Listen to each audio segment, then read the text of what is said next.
Одоо бүр ихэнд нь халдж байгаа нь өөрөө шууд хууль зөрчиж байна л доо.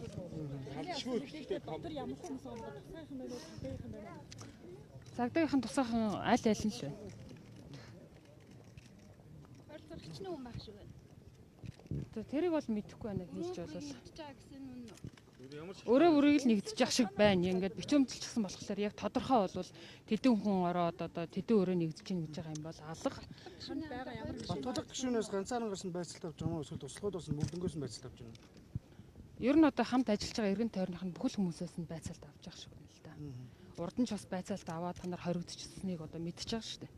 Тэгэхээр одоо сонгуульд өгч байгаа энэ үед магадгүй одоо эргэж дахиж одоо нэр дэвш эрхийн хаах боох энэ гишүүнийх нь бүрэн эрхэнд халтж байгаа нь бол шууд эрх сонгуультай бол холбоотой л гэж харж байна. Шир төмөнд замын хэрэгээс болоод моохон ерөнхийдөө гайгүй албан тушаалах гэдэг бүх хүмүүс нь энэ хэрэг дээр орооцолтож цагдаа шүүхэр шалгуулж байна. Энэ цаана ямар нэг улс төрийн зорилготой байна уу? Эсвэл энийг хаанаас хэн гэдэг хүн зохион байгуулах юм? Гэхдээ энэ чинь шууд улс төрийн зорилготой л юм шүү дээ. Нэг үзээд хараад шалгаад мөнгө төгрөг эдэж уусан байна уу? Мэдээлэл нь ямар байна? Гэрээ хилцэл хийгдсэн санамж шиг бүх юмд хэвлэл мэдээлэлээр нээлттэй яваад байгаа шүү дээ. Танад төвшин жаргалыг баримтчилаад л харж байгаа. 13 хоног цэжигтэн ялагтагчдаар татчаад нэг удаа мөрдөн байцаалт авахгүйгээр л гаргачихж байгаа шүү дээ.